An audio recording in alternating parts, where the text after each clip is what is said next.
وين أهلا وذا قورسدو ما أها وحكو عصب دقان كصوماليدا لكن وحا أقب إن لبها بلود أو قشانتئة هل مرلا وذا مهرسدو للانا أقل قلو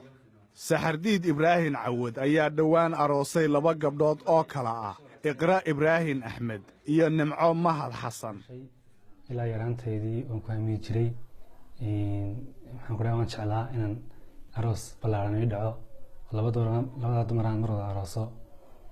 ka bacdi markii dambe aan ku guulaystay maasha Allah waa dhacdo naadir ah maxaase ku kalifay Bashiir waxa weeyaan horta markii hore labadaba mid basi gaar ah oo sheegsan jiray dadaan labadaba way jeclaan si dhabe labadaba way jeclaan ka bacdi markii dambe aan isku keenay oo isku sheegay horta aan isku keenay ma isku sheegay markaan isku sheegay isma qladeen yaga baan isma qala ayaan habeenkii dambe isku keenay Bashiir waxa uu watay qorshe cad balse sidee buu ugu soo bandhigay hablaha uguna qanciyay nimco iyo iqra waxay u sababeeyeen inay aqbalaan guurka caynkan ah jacayl ay labadooduba u qabaan Bashiir waxayna sheegeen inay iyagu doorteen aroos laba geesood ah si aysan u kala masayrin markii horeysay intaan aan ismehersan ee sheekada kortay yuri adigana aan kula sheegastay inaan kala sheegay labadiina ma wada jecel waxaan doonayaa inaan marigooda gurso si haddii aan idin kala horeysay almaana oo aydan u hinaasin